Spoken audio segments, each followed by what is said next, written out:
আচ্ছা দেখো, গত ক্লাসে হচ্ছে আমরা একটু পর্যন্ত পড়ছিলাম নামকরণ শেষ হচ্ছে, আজকে হচ্ছে আমরা সমানুকরণটা শুরু করছি। আচ্ছা, সমানুকরণের মধ্যে এখানে একটু খেয়াল করো। হ্যাঁ, এখানে একটু খেয়াল করো। সমানুকরণের মধ্যে আমরা কিন্তু চিনি যে সমানুমান কি, যাদের আণবিক সংকেত সেম কিন্তু গাঠনিক সংকেত ভিন্ন তাকে বলা হচ্ছে সমান। আমরা এগুলো 9-10 থেকে শিখে আসছি। কিন্তু এখানে হচ্ছে তোমার সমানুর মধ্যে আরেকটা ডিফারেন্স আছে, দেখো। যে আমরা হচ্ছে চারটা যৌগ নিলাম, যৌগ 1 2 3 4। তো আমরা দেখলাম যে যৌগ 1 আর যৌগ 2 এর মধ্যে যদি এই কন্ডিশনটা যদি apply হয় যে আণবিক সংকেত সেম আছে কিন্তু হচ্ছে গাঠনিক সংকেত ভিন্ন, আণবিক সংকেত সেম কিন্তু গাঠনিক সংকেত ভিন্ন, তাহলে আমরা কি বলতে পারবো? যে যৌগ 1 আর যৌগ 2 হবে পরস্পরের সমান হবে। এখন যদি আমার এমন কেস হয়, সেটা হচ্ছে যৌগ 3 আর 4 এর ক্ষেত্রে যদি আমি এরকম দেখি যে আণবিক সংকেত সেম আছে কিন্তু গাঠনিক সংকেত যদি সেম হয়ে যায়, সেক্ষেত্রে কি হবে? যে আমরা আমরা জানি কি আণবিক সংকেত সেম আর গাঠনিক সংকেত যদি ভিন্ন হয় সেক্ষেত্রে আমরা তাকে বলতে পারবো হচ্ছে পরস্পর সমান। এখন আণবিক সংকেত সেম গাঠনিক সংকেত যদি সেম হয়ে যায়, সেক্ষেত্রে আমরা তাকে কিভাবে সমান বলতে পারি? তার জন্য হচ্ছে থ্রি কনফিগারেশন চিন্তা করা লাগবে। যে ত্রিমাত্রিক বিন্যাস যদি ভিন্ন হয়, দেখো, 1 আর 2 এর ক্ষেত্রে তো নর্মাল নিয়ম আমরা বলতে পারছি আণবিক সংকেত সেম গাঠনিক সংকেত যদি ভিন্ন হয় সেক্ষেত্রে হবে পরস্পর সমান। যৌগ 3 আর 4 এর ক্ষেত্রে আণবিক সংকেত সেম, গাঠনিক সংকেত যদি সেম হয়, কিন্তু থ্রি কনফিগারেশন বা ত্রিমাত্রিক বিন্যাস বা হচ্ছে কি থ্রি কনফিগারেশন এইটা যদি ভিন্ন হয়, তাহলেও আমরা বলতে পারবো হচ্ছে এই যৌগ 3 আর যৌগ 4 হচ্ছে পরস্পর সমান। তো এইটা কিন্তু আমরা ক্লাস 9-10 জানতাম। তো এখান থেকে হচ্ছে এটা তাহলে মনে রাখবা যে আণবিক সংকেত যদি সেম হয়, গাঠনিক সংকেত যদি সেম হয়, কিন্তু থ্রি কনফিগারেশনটা যদি ভিন্ন হয়, সেক্ষেত্রে আমরা এই দুইটা যৌগরই কিন্তু পরস্পর সমান বলতে পারবো। এটা নিয়ে আমাদের পরে আলোচনা আছে। অন্তত এটা হচ্ছে প্রাথমিক ধারণা। আচ্ছা, এবার সমানুর মধ্যে আছে, সমান হচ্ছে দুই প্রকার, একটা হচ্ছে কি গাঠনিক সমাণু বা হচ্ছে কাঠামোগত সমাণু, আর একটা হচ্ছে আমাদের ত্রিমাত্রিক বা হচ্ছে স্টেরিও সমাণু। তাহলে এই যে ত্রিমাত্রিক কেন ব্যাপারটা আসছে, কারণ ওই যে এখান থেকে আসছে যে আণবিক সংকেত সেম, গাঠনিক সংকেত সেম এবং ত্রিমাত্রিক বিন্যাস যদি ভিন্ন হয়, সেক্ষেত্রে হচ্ছে আমরা সমাণু বলতে পারবো। এই জন্য হচ্ছে সমাণু দুইটা টাইপ, একটা হচ্ছে গাঠনিক বা হচ্ছে কাঠামোগত সমাণু, আর একটা হচ্ছে ত্রিমাত্রিক বা হচ্ছে স্টেরিও সমাণু। আচ্ছা, এবার সেই গাঠনিক সমাণুর মধ্যে আছে হচ্ছে পাঁচটা টাইপ। যে এক হচ্ছে শিকল সমাণু, দুই হচ্ছে অবস্থান সমাণু, তিন হচ্ছে কার্যকরী মূলক সমাণু, চার হচ্ছে মেটামারিজম, পাঁচ হচ্ছে টটোমারিজম। সেখান এগুলো নিয়ে হচ্ছে আমরা বিস্তারিত জানবো যে শিকড় সমাণু কি, অবস্থান কি, কার্যকরীমূলক, হাবিজাবি, এগুলো যা আছে এগুলো নিয়ে জানবো। তো সমাণুর যে প্রকার ভেদ গুলো আছে এটা একটু মনে রাখবা থাকবে। এবার চলো গাঠনিক সমাণু নিয়ে আলোচনা করা যায়। তো গাঠনিক সমাণুর মধ্যে আমাদের প্রথমে আছে হচ্ছে শিকল সমানুতা। তো দেখো গাঠনিক সমাণু যে ব্যাপারটা ছিল সেটা কিন্তু আমাদের ওই যে 9-10 যেটা বলছি সেটার মতোই, যে আণবিক সংকেত একই থাকবে কিন্তু গাঠনিক সংকেত ভিন্ন হবে গাঠনিক সমাণুর ক্ষেত্রে। তো প্রথম টাইপটা কি ছিল? শিকল সমানুতা। আচ্ছা, শিকল সমানুতা কি জিনিস? শিকল সমানুতা হচ্ছে শিকলের ভিন্নতার কারণে যে সমানুতাটা হয়। যে ধরো তোমার কাছে একটা যৌগ আছে, এই যৌগটার মধ্যে কোনো শিকল নাই, কিন্তু আরেকটা যৌগ আছে এবং ওই যৌগটার মধ্যে একটা শিকল আছে, কিন্তু দুইটা যৌগেরই যদি আণবিক সংকেতটা যদি সেম হয়, সেক্ষেত্রে আমরা তাদেরকে বলতে পারবো হচ্ছে শিকল সমান। তো এটাই বলা হয়েছে যে যৌগে শিকলের ভিন্নতার কারণে যে ধরনের সমন্বয় দেখা যায় তাকে বলা হচ্ছে শিকল সমান। একটা এক্সাম্পল খেয়াল করো এই জায়গায়, যে এটার মধ্যে যদি একটু তাকাই, তুমি এখানে দেখো কার্বন কয়টা, 1 2 3 4 5টা কার্বন, হাইড্রোজেন কয়টা, তিনটা, তিনটা 6টা, 7 8 9 10 11 12টা। তার মানে C5H12, এটা আণবিক সংকেত হচ্ছে এটা। এখন এটাকে যদি আমি একটা শিকল যদি বানাই দিতে পারি, দেখো এইটাকে একটা শিকল বানাই দিলাম, শিকল বানিয়ে দিলাম, কিন্তু আণবিক সংকেতটা একটু চেক করো তো। 1 2 3 4 5টা কার্বন আছে, হাইড্রোজেন কয়টা, 6টা, 7 8 9 10 11 12টা, C5H12, সরি C5H12। তাহলে দেখো দুইটা যৌগের ক্ষেত্রে আমি দেখতেছি আণবিক সংকেতটা কিন্তু সেম আছে, বাট একটার মধ্যে শিকল নাই কিন্তু আরেকটার মধ্যে শিকল আছে। এই জন্য দুইটা হচ্ছে কি পরস্পরের শিকল সমান, শিকলের ভিন্নতার কারণে যে সমান হবে। আণবিক সংকেত তো সেম থাকবে অবভিয়াসলি সমান হওয়ার জন্য, আর কিন্তু একটার মধ্যে শিকল নাই আরেকটার মধ্যে দেখতেছে শিকল আছে, এই জন্য তাদেরকে কি বলবো? পরস্পরের শিকল সমান। তো এক্সামে কিন্তু এই টাইপের কোশ্চেন আসতে পারে এমসিকিউ, যে তোমাকে দুইটা যোগ দেওয়া থাকবে এবং দুইটা যোগ দিয়ে বলবে যে এদের মধ্যে কি ধরনের সমানতা দেখা যায়। ঠিক আছে, তো যদি শিকলের ভিন্নতা যদি দেখো তাহলে হচ্ছে এটা শিকল সমান হবে। এবার আসি হচ্ছে অবস্থান সমানতা। অবস্থান সমানতা, দেখো যৌগে কার্যকরী মূলকের অবস্থানের ভিন্নতার কারণে যে ধরনের সমাণু পাওয়া যায় তাকে বলা হচ্ছে অবস্থান সমানতা। এই যৌগটার মধ্যে একটু খেয়াল করো যে এই যৌগটার মধ্যে কার্যকরী মূলকটা তোমার কত নাম্বার কার্বন আছে এখানে? 1 নাম্বার কার্বনে দেখো আছে। যে যদি নাম্বারিং করি কার্যকরী মূলক ওয়েট, এটা আছে 1 নাম্বার কার্বন। কিন্তু এটার মধ্যে যদি দেখি, তুমি নাম্বারিং চাইলে এখান থেকে করতে পারো বা উল্টা দিক থেকে করতে পারো, 1 2 3 এরকম দিছে। দেখো এই ক্ষেত্রে যদি নাম্বারিং করি সেক্ষেত্রে দেখতেছি যে 2 নাম্বার কার্বনে হচ্ছে ওইচ মূলকটা আছে, বাট তুমি যদি দুইটার আণবিক সংকেত যদি চেক করো তাহলে দেখবে হুবহু সেম, আণবিক সংকেত গুলো হুবহু সেম।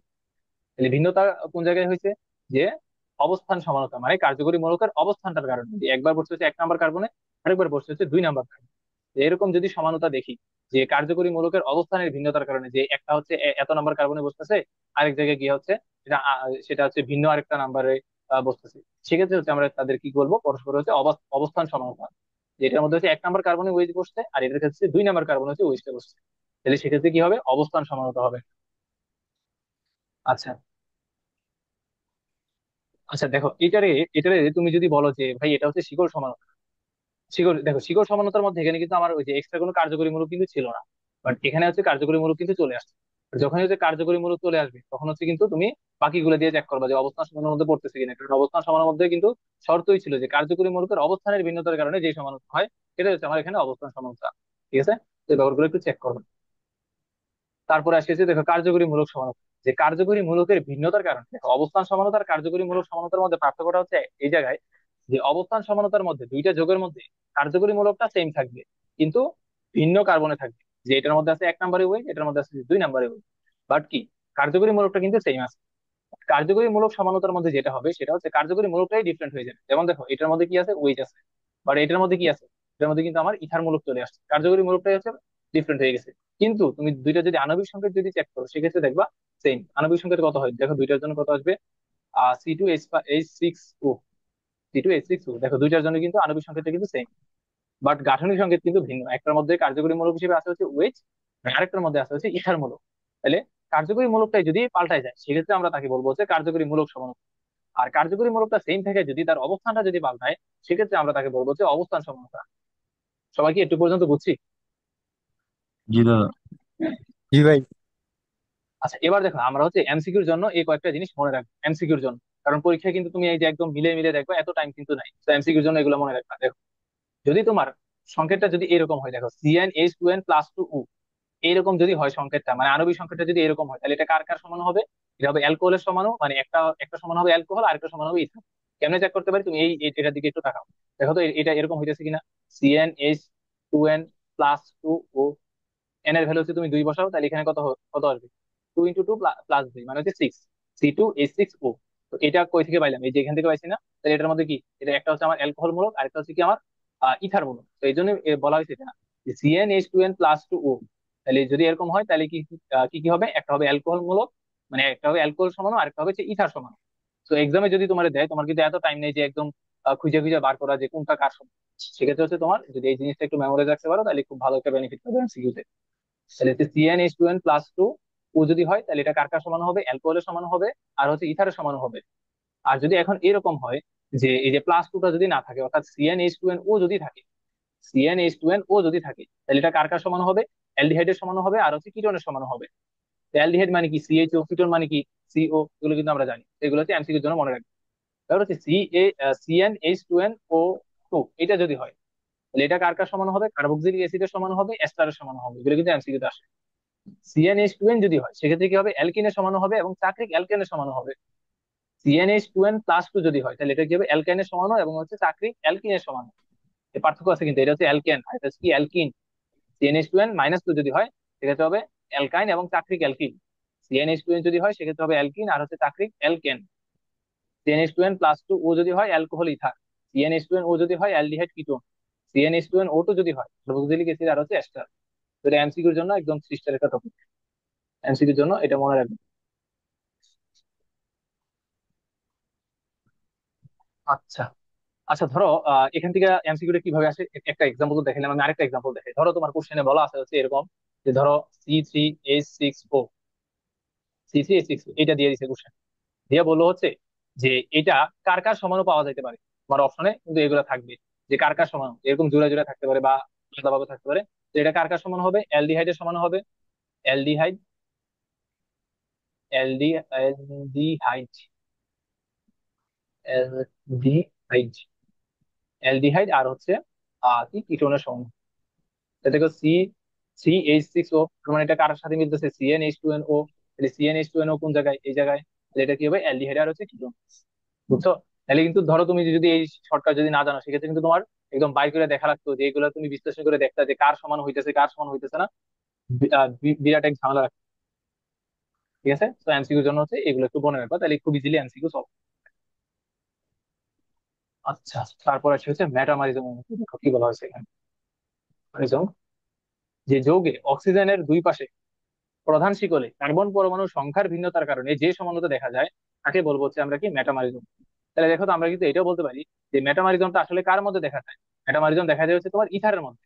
কারণ দেখো এই যে অক্সিজেনের দুই পাশে প্রধান শিকলে কার্বন পরমাণু সংখ্যার ভিন্নতার কারণে, তাহলে তুমি এই এটার মধ্যে একটু খেয়াল করো যে এখানে আছে হচ্ছে ইথার মূলকটা, এখানে আছে কি একটা কার্বন, বাট এখানে আছে তিনটা কার্বন।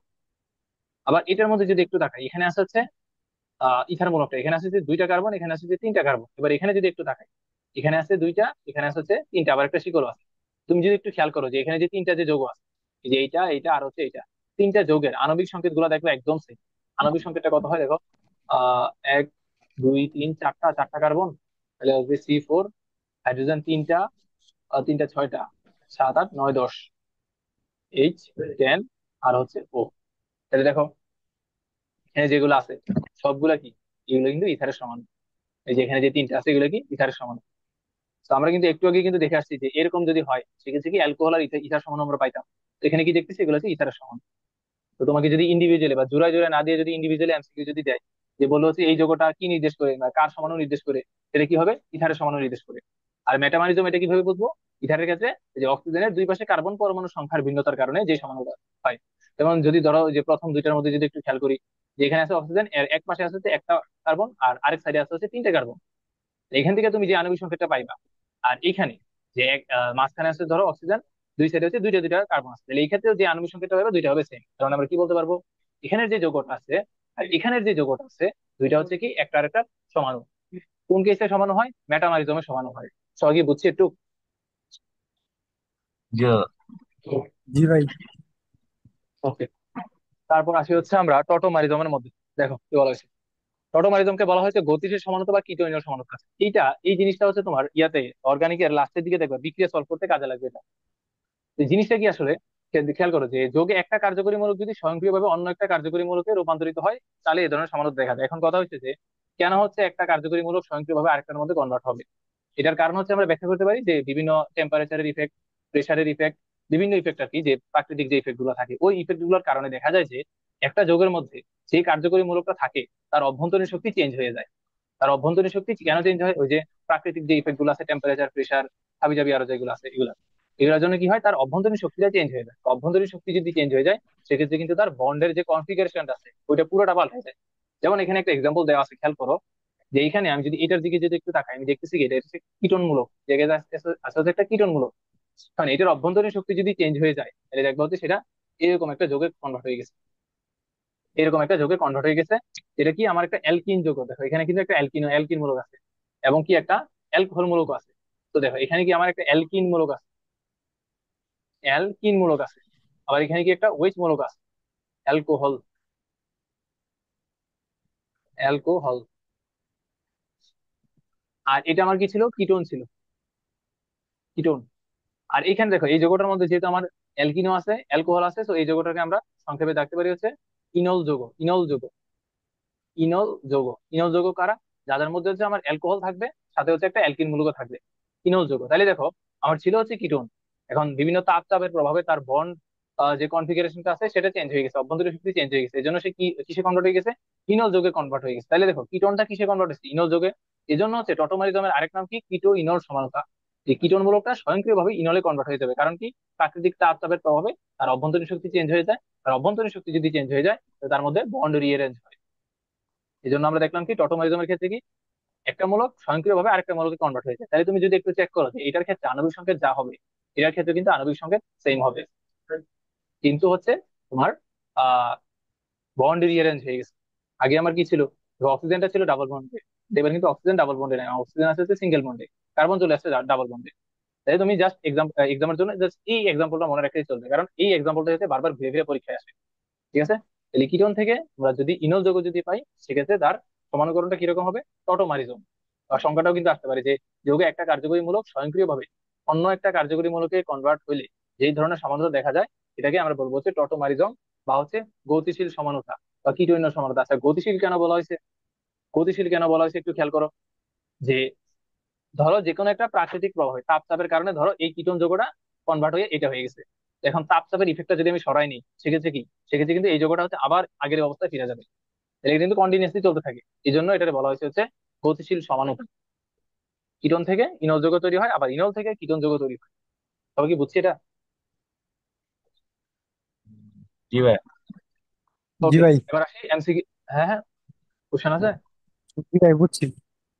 আচ্ছা, তাহলে দেখো এমসিকিউর জন্য আরেকটা হট টপিকে আসি। এই যে এটা সমাণু সংখ্যা কার কয়টা সমাণু আছে। এক্সাম হলে কিন্তু তুমি বের করতে পারবা না, এত টাইম নেই যে কার কয়টা সমাণু আছে খুঁজে বের করো। তার জন্য যে এই চারটা মুখস্থ করা লাগবে। এই চারটা হচ্ছে উদ্ভাসের কনসেপ্ট বুকে আছে। দেখো, যদি এলকেন যদি হয়, এগুলো মুখস্থ করে একটু কঠিন, বাট একদিনে তো মুখস্থ হবে না, তোমার কিন্তু বারবার প্রতিদিন এগুলো একটু প্র্যাকটিস করা লাগবে, নাহলে কিন্তু এগুলো মুখস্থ হবে না। ওকে, দেখো এখানে এলকেন, এলকেনের সংকেত কিন্তু আমরা জানি CnH2n+2। এখন এলকেনের ক্ষেত্রে তোমার সমানু দেখো এখানে যা যা আছে এগুলোর মধ্যে থেকে পরীক্ষায় আসে, এর বাইরে কিন্তু আসে না, এই জন্য জাস্ট এগুলোই লিখে আছে এখানে। দেখো, যদি এন এর ভ্যালু যদি 4 হয় তাহলে কি হবে বিউটেন, 5 হলে প্যান্টেন, 6 হলে হেক্সেন, 7 হলে হ্যাপটেন। তাহলে অ্যালকেনের জন্য আমরা হ্যাপটেন পর্যন্ত শিখবো, এই চারটাই শিখবো অ্যালকেনের জন্য। তো সংকেতগুলো তো জানি আমরা, CnH2n+2 বসাই দিবা, এই সংকেতগুলো চলে আসবে। আচ্ছা, যদি বিউটেন হয় তাহলে তার সমাণু সংখ্যা হবে দুইটা। এখন যদি তোমার ধরো কোশ্চেনে বললো যে হ্যাপটেনের কয়টা সমাণু সম্ভব, এখন তুমি যদি এক্সাম হলে যদি বাই করো যে হ্যাপটেনের এইটা সম্ভব এটা সম্ভব, এরকম যদি রাফ করো তাহলে দেখবে এক পেজে রাফ হয়ে গেছে। এমসিকিউর মধ্যে কিন্তু এক পেজে রাফ করার মতো টাইম নাই, তাহলে কি করবো, মুখস্থ রাখবো। ক্যাপ্টেনের সমানু তাহলে কয়টা পসিবল, 9টা সমানু পসিবল ক্যাপ্টেনের। ক্যাপ্টেন যোগ্যতা দিয়ে 9টা সমানু পসিবল, বিভিন্ন কনফিগারেশনের তুমি 9টা সমানু বানাইতে পারবো। আর হেক্সেন যদি হয় তাহলে 5টা বানাইতে পারবো, প্যান্টেন যদি হয় 3টা বানাইতে পারবো, বিউটেন যদি হয় 2টা বানাইতে পারবো। এগুলো একটু মুখস্থ রাখা লাগবে এমসিকিউর জন্য। এমসিকিউ সিকিউতে এগুলো এসব আসছে না কখনো। এমসিকিউতে ইঞ্জিনিয়ারিং এমসিকিউতে আসে, ভার্সিটি এমসিকিউতে আসে, মেডিকেল এমসিকিউতে আসে, এইচএসসি এমসিকিউতে আসে, অর্থাৎ যত জায়গায় এমসিকিউ আছে এখান থেকে একটা কোশ্চেন দেখবা প্রতি বছরই আসে কোনো না কোনো জায়গায়। অ্যালকিনের মধ্যে যদি আসি, অ্যালকিনের জন্য আমরা শিখবো হচ্ছে 3 4 5 এর জন্য, অর্থাৎ ইথি সরি প্রোপিন, বিউটিন আর প্যান্টিনের জন্য। যদি প্রোপিন বলে তাহলে তার সমান হবে দুইটা, যদি বিউটিন বলে সেক্ষেত্রে তার সমান হবে 3টা আর 5টা। এখন এমসিকিউতে ধরো যদি 3 থাকে তাহলে অবশ্যই 3 দাগাইবা, যদি 5 থাকে তাহলে 5 দাগাইবা, 3টা আর 5টা। এখন দুইটা অপশনই কিন্তু একসাথে কোনোদিন থাকবে না, 3 আর 5 কিন্তু দুইটাই কোনোদিন থাকবে না। ঠিক আছে, তাহলে ধরো যদি 3 থাকে তাহলে 3 দাগাইবা, যদি 5 থাকে তাহলে 5 দাগাইবা। আচ্ছা, এবার যে তোমার ইয়ার জন্য, প্যান্টিনের জন্য, তাহলে প্যান্টিনের জন্য কয়টা হবে, 6টা হবে, এগুলো একটু মনে রাখবো। আর অ্যালকানের জন্য আমরা জাস্ট দুইটা শিখবো, বিউটাইন আর হচ্ছে পেন্টাইন। তাহলে বিউটাইন যদি হয় তাহলে তো সমান হবে দুইটা, পেন্টাইন যদি হয় তাহলে তো সমান হবে হচ্ছে 3টা। তো দেখো লাস্টের এটা কিন্তু মনে রাখা তেমন একটা দরকার পড়ে না, কারণ দেখো এটা তুমি চাইলে অ্যালকেনের সাথে মিলাই পড়তে পারো। দেখো অ্যালকেনের জন্য 4 হইলে 2টা সমান হয়, 5 হলে 3টা সমান হয়। ঠিক সেম অ্যালকেনের জন্য 4 হইলে 2টা সমান, 5 হলে 3টা সমান। তো মনে রাখা একটু মনে রাখা ইজি আর কি, যদি তুমি একটু ভালো করে প্র্যাকটিস করো। বোঝা গেছে এটা কিভাবে? জি ভাই। ওকে, এটা কিন্তু এমসিকিউর জন্য আবারও বলতেছি, খুব ভালো করে এটা করবা। এরপরে আসে হচ্ছে আরেকটা ছক এমসিকিউর জন্য। এমসিকিউর জন্য দেখো, কোন যোগে কি ধরনের সমানতা দেখা যায়, কোন যোগে কি কি ধরনের সমানতা দেখা যায়, এমসিকিউতে আসে। এই ছকটা মনে রাখা আসলে একটু কঠিন, এটা আমারও একটু প্যারা লাগতো, বাট অনেকবার যদি বড় লাস্ট দিয়ে দেখবা মনে থাকবে এগুলো। উদ্ভাসে যদি ইঞ্জিনিয়ারিং পরীক্ষা দাও তাহলে উইকলিতে দেখবা এখান থেকে কোশ্চেন আসে, এইচএসসি তো আসে, অ্যাডমিশনে তো আসেই। দেখো এটা একটু বুঝাই দিচ্ছি ছকটা আসলে কি বুঝাইছে। খেয়াল করো, যে কিটোন, কিটোন যৌগ তো আমরা চিনি, যদি তোমার যৌগটা যদি কিটোন হয় তাহলে সে কি কি সমানতা দিবে, সে চেইন সমানতা দেখাইবে, অবস্থান সমানতা দেখাইবে, মেটামারিজম দেখাইবে, টটোমারিজম দেখাইবে, কার্যকরীমূলক সমানতা দেখাইবে, অর্থাৎ সে সবগুলা দেখাবে, যেন দেখো সবগুলোর মধ্যে ঠিক আছে। সে যদি হয় অ্যামিন যৌগ তাহলে সে হচ্ছে কার্যকরীমূলক সমানতাটা দেখাবে না, বাকি সবগুলা দেখাবে। এটা দেখাবে না, বাকি সবগুলোতে দেখাবে। অ্যালকেন যদি হয় তাহলে সে হচ্ছে প্রথম দুইটা দেখাবে, বাকি দুইটা দেখাবে, সরি বাকি তিনটা দেখাবে না। অ্যালকিন যদি হয় তাহলে সে হচ্ছে চেইন সমানতা দেখাবে না, অবস্থান সমানতা দেখাবে, বাকি তিনটা দেখাবে না। অ্যালকাইন যদি হয় তাহলে সে হচ্ছে দুইটা দেখাবে, প্রথম দুইটা দেখাবে, বাকিগুলোতে দেখাবে না। অ্যালকাইল হ্যালাইড যদি হয় তাহলে প্রথম দুইটা দেখাবে, তিনটা দেখাবে না। ইথার যদি হয় তাহলে এরকম এগুলো এখন প্রশ্ন হইতেছে তুমি এটা মনে রাখবা কেমন, দেখে দিচ্ছি কেমনে মনে রাখবা। দেখো, প্রথমে হচ্ছে তুমি সিকোয়েন্সটা মুখস্থ করে ফেলাইবা। প্রথমে চেইন, তারপর অবস্থান, তারপর মেটামারিজম, তারপর টটোমারিজম, তারপর হচ্ছে কার্যকরীমূলক। এই যে সিকোয়েন্সটা, এই সিকোয়েন্সটা তুমি মুখস্থ করে ফেলাইবা। প্রথমে চেইন, তারপর অবস্থান, তারপর মেটামারিজম, তারপর টটোমারিজম, তারপর হচ্ছে কার্যকরীমূলক। কয়েকবার পড়লে কিন্তু তোমার সিকোয়েন্সটা মুখস্থ হয়ে যাবে। এই সিকোয়েন্স অনুযায়ী তারপর তুমি কেমনে মনে রাখবে আমি বলি। কিটোনের জন্য মনে রাখবা, কিটোনের জন্য মনে রাখবা সে সবগুলোই দেখাবে। কিটোনের জন্য কি মনে রাখবে, সে সবগুলোই দেখাবে। অ্যামিনের জন্য মনে রাখবা হচ্ছে সে কোনটা দেখাবে না, জাস্ট এটা মনে রাখবে, সে হচ্ছে কার্যকরীমূলকটা দেখাবে না, তার মানে কি বাকি সবগুলো সে দেখাবে। ভালো করো। এবার হচ্ছে আমি অ্যালকেন, অ্যালকিন, অ্যালকাইন, এই তিনটা হচ্ছে আমি একসাথে মনে রাখবো। সরি এই তিনটা না, অ্যালকাইল হ্যালাইড, এটা এই চারটা হচ্ছে আমি একসাথে মনে রাখবো কেমনে, খেয়াল করো। অ্যালকেনের ক্ষেত্রে প্রথম দুইটা সে দেখাবে। আচ্ছা, প্রথম দুইটা মানে কি, ওই যে সিকোয়েন্স মনে রাখতে বলছিলাম। প্রথম দুইটা মানে কি, প্রথম দুইটা মানে হচ্ছে চেইন আর হচ্ছে অবস্থা। তার মানে আমার যে অ্যালকেন সে হচ্ছে প্রথম দুইটা দেখাবে, বাকি তিনটা হচ্ছে দেখাবে না। তার মানে সে হচ্ছে কি, প্রথম দুইটা হচ্ছে দেখাবে, বাকি তিনটা হচ্ছে দেখাবে না। এইভাবে হচ্ছে মনে রাখা লাগে এগুলো। প্রথম দুইটা বলতে কাদের বোঝাবে? সিকোয়েন্স, সিকোয়েন্স অনুযায়ী চেইন আর হচ্ছে অবস্থান। আচ্ছা, তারপরে আসি হচ্ছে অ্যালকিনটা, একটু পরে আসি। আচ্ছা, এখান থেকে পড়ে ফেলাও যে অ্যালকেন তাহলে কি করবে, প্রথম দুইটা দেখাবে, বাকি তিনটা দেখাবে না। বাকি তিনটা সমানও তার জন্য পসিবল। অ্যালকিনের ক্ষেত্রে হচ্ছে শুধুমাত্র একটা পসিবল, সেটা হচ্ছে অবস্থান সমানও পসিবল। আর বাকি হচ্ছে যে চারটা আছে এগুলো সে দেখাবে না। তার মানে অ্যালকিনের জন্য হচ্ছে শুধু দুই নাম্বারটা পসিবল। এটা তোমার একদিনে মুখস্থ হবে না, কয়েকদিনের প্র্যাকটিস লাগবে। এই যে যেভাবে মনে রাখতে বলতেছি, একটু ভালো করে বুঝো। যে আমি কি বললাম যে অ্যালকেন, অ্যালকিন, অ্যালকাইন, অ্যালকাইল হ্যালাইড, এই চারটা হচ্ছে আমি একসাথে মনে রাখবো। তাহলে অ্যালকেনের জন্য কি মনে রাখবো? সে হচ্ছে প্রথম দুইটা দেখাবে, বাকি তিনটা দেখাবে না।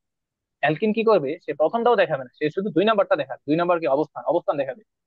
অ্যালকাইন, অ্যালকাইন আর অ্যালকেন একদম সেম। অ্যালকেন কি করবে, চেইন দেখাবে আর হচ্ছে অবস্থান দেখাবে, বাকি তিনটা দেখাবে না। অ্যালকাইল হ্যালাইড এটাও সেম, চেইন আর অবস্থান দেখাবে, বাকি তিনটা দেখাবে না। তার মানে কোনটা কোনটা সেম হলো, জাস্ট এখান থেকে মনে রাখতে পারো। এই যে অ্যালকেন এইটা যা, অ্যালকাইন এটাও তা, অ্যালকাইল হ্যালাইড এটাও তা। তার মানে দেখো তিনটা কিন্তু একদম সেম। আর অ্যালকিনটা একটু সেম, জাস্ট হচ্ছে এইটা দেশে দেখাবে না, কিন্তু এটা দেখাবে। দেখো এই চারটা মনে রাখা কিন্তু খুব ইজি। শুধু হচ্ছে প্রথম দুইটা দেখাবে, বাকি তিনটা দেখাবে না। আর সে যদি হয় অ্যালকিন, তাহলে সে প্রথমটাও দেখাবে না, কিন্তু সে দুই নাম্বারটা দেখাবে। এইটা গেল। তারপর আসি হচ্ছে ইথারের মধ্যে।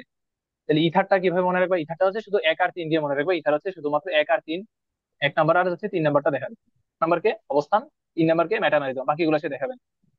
অ্যালকোহল আর অ্যালডিহাইড এই দুইটা হচ্ছে একটু মনে রাখা লাগবে। এই দুইটা দেখো, অ্যালকোহল আর অ্যালডিহাইড কি হবে? অ্যালকোহলের জন্য মনে রাখবা হচ্ছে 125, 125, 125। আর অ্যালডিহাইড, অ্যালডিহাইড হচ্ছে তোমার কত? ওয়ান আর হচ্ছে 5, 15। 15। দেখো তাহলে ইথারটা কত? ইথারটা তুমি চাইলে এখান থেকে লিখতে পারো। ইথার হচ্ছে কত? 13। ইথার হচ্ছে 13। ঠিক আছে। তাহলে এইভাবে হচ্ছে তুমি এগুলো মনে রাখতে পারো আর কি। দেখো আবারও আবারও আরেকবার রিভিউ করে দিচ্ছি। কিটোনের ক্ষেত্রে কি, সে সবগুলো দেখাবে। অ্যামিনের ক্ষেত্রে কি, সে 5 নাম্বারটা দেখাবেন। অ্যালকেন, অ্যালকাইন, অ্যালকোহল, এই তিনটা হচ্ছে same. Alkane, অ্যালকাইন, sorry alkyl halide, এগুলোর ক্ষেত্রে তুমি চাইলে কি মনে রাখতে পারো? অ্যালকেন, অ্যালকাইন এবং অ্যালডিহাইড, এই তিনটার জন্য মনে রাখতে পারো কি 1, 2 হচ্ছে 12।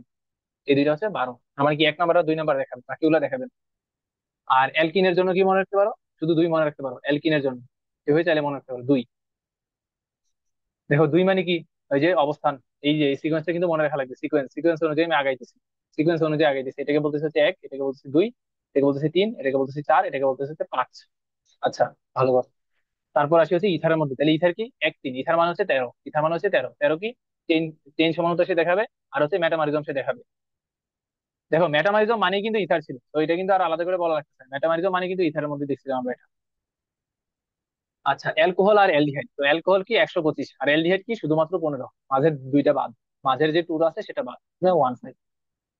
1, 2, 5 মানে কি? 125 মানে কি? চেইন, অবস্থান, কার্যকরী মৌল। আর অ্যালডিহাইডের জন্য 1, 5 মানে কি? চেইন আর হচ্ছে কার্যকরী মৌল। তবে কি বুঝছি এই ছকটা? জি ভাই। ওকে। তারপরে যদি ভুলে যাও তাহলে রেকর্ডিংসটা একটু দেখে নিই যে কিভাবে মনে রাখার টেকনিকটা দিছিলাম। ওকে, এরপরে আসি স্টেরিও সমানুতা। তাহলে আমাদের হচ্ছে গাঠনিক সমানুতাটা শেষ হয়ে গেল। গাঠনিক সমানুতা শেষ হয়ে গেল, এখন আমরা শুরু করবো হচ্ছে ত্রিমাত্রিক সমানুতা বা হচ্ছে স্টেরিও সমানুতা। এই যে এই ব্যাপারটা হচ্ছে আমরা শুরু করতেছি।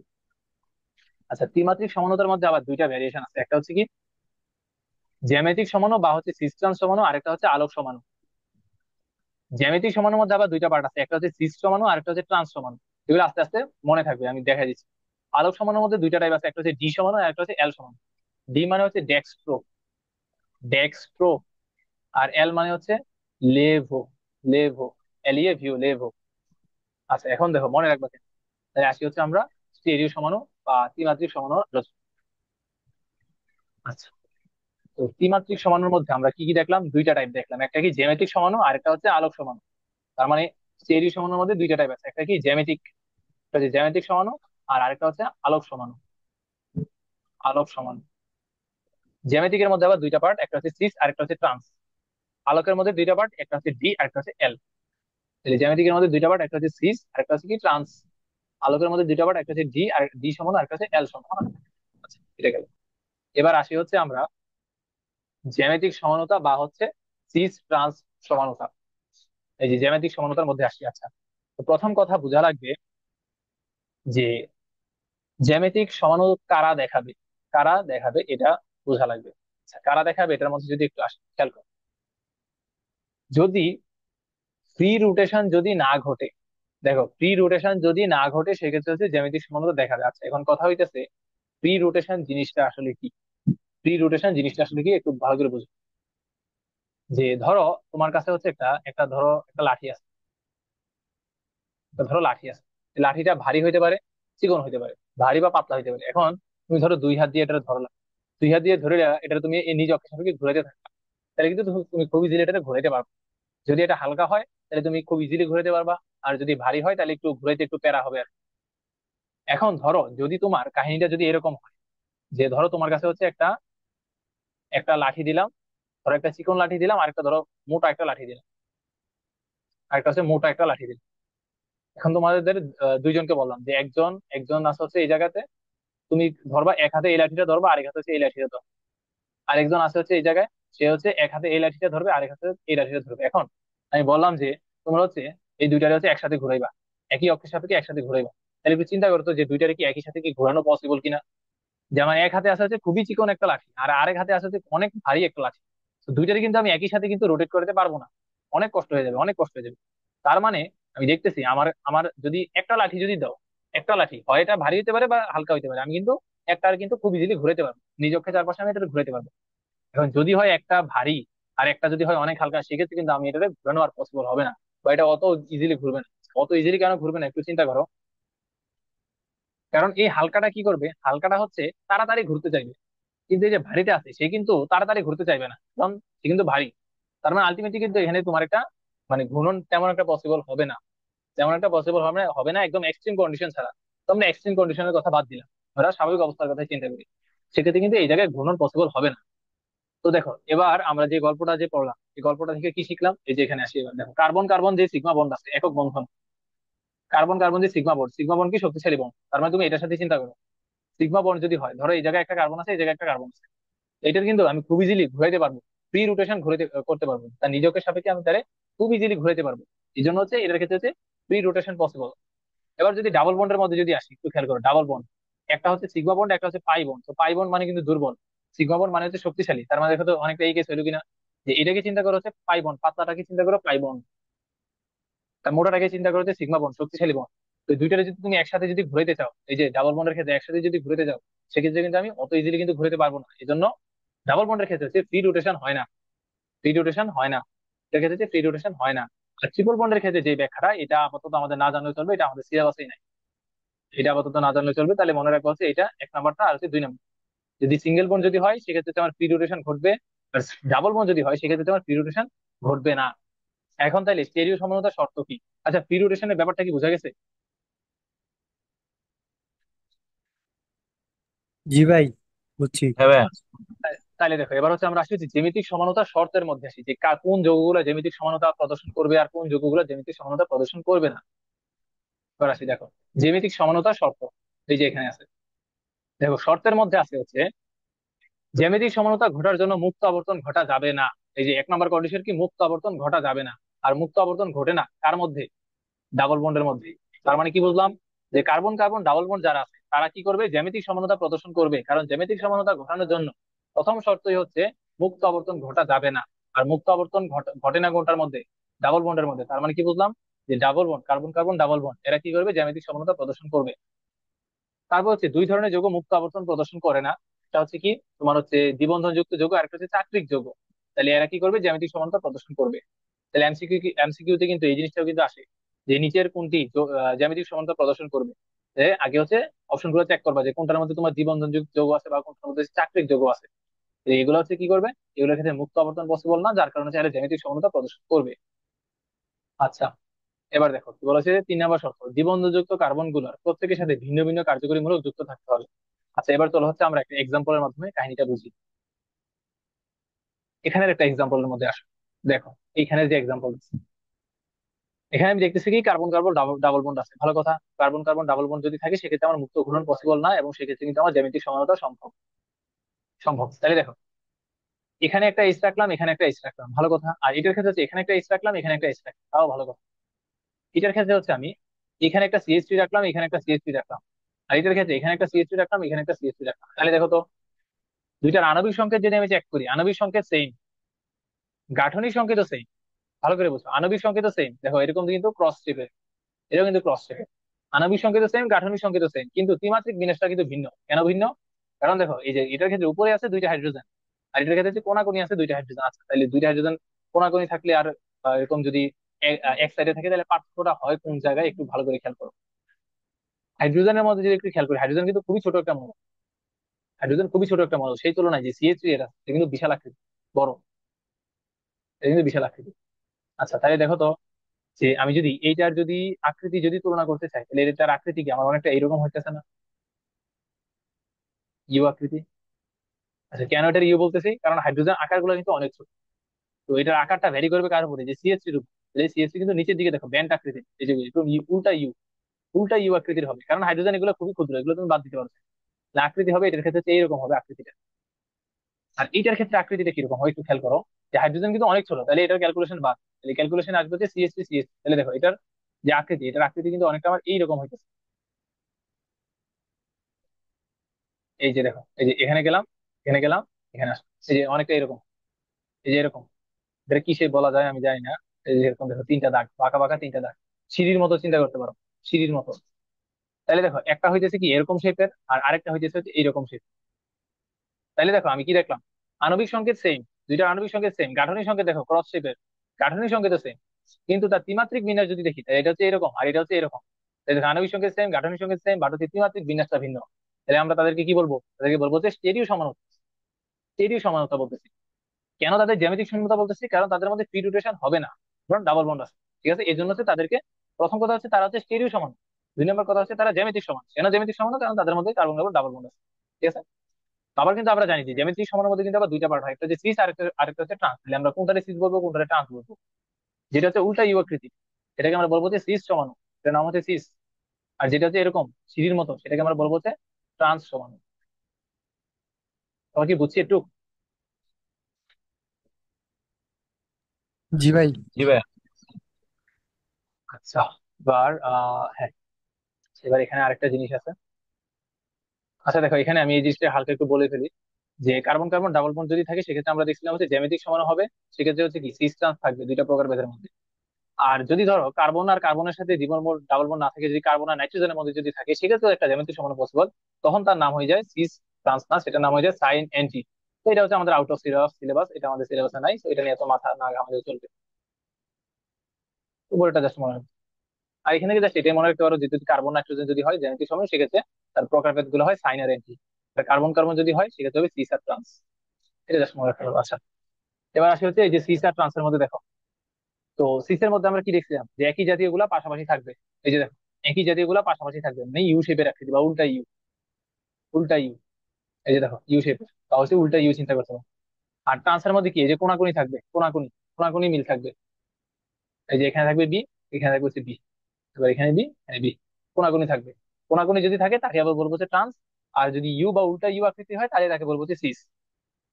এখন জ্যামিতিক সমান কিন্তু আমার এরকম একটাও পসিবল, যেটা হচ্ছে সিসও পড়বে না, ট্রান্সও পড়বে না। এই যে দেখো এরকম চারটাই যদি হয় ভিন্ন ভিন্ন, চারটাই যদি হয় ভিন্ন ভিন্ন, সেক্ষেত্রে কিন্তু এটা সিসও পড়বে না, ট্রান্সও করবে না। তো এইটার আলোচনা হচ্ছে আমাদের সিলেবাসে নাই।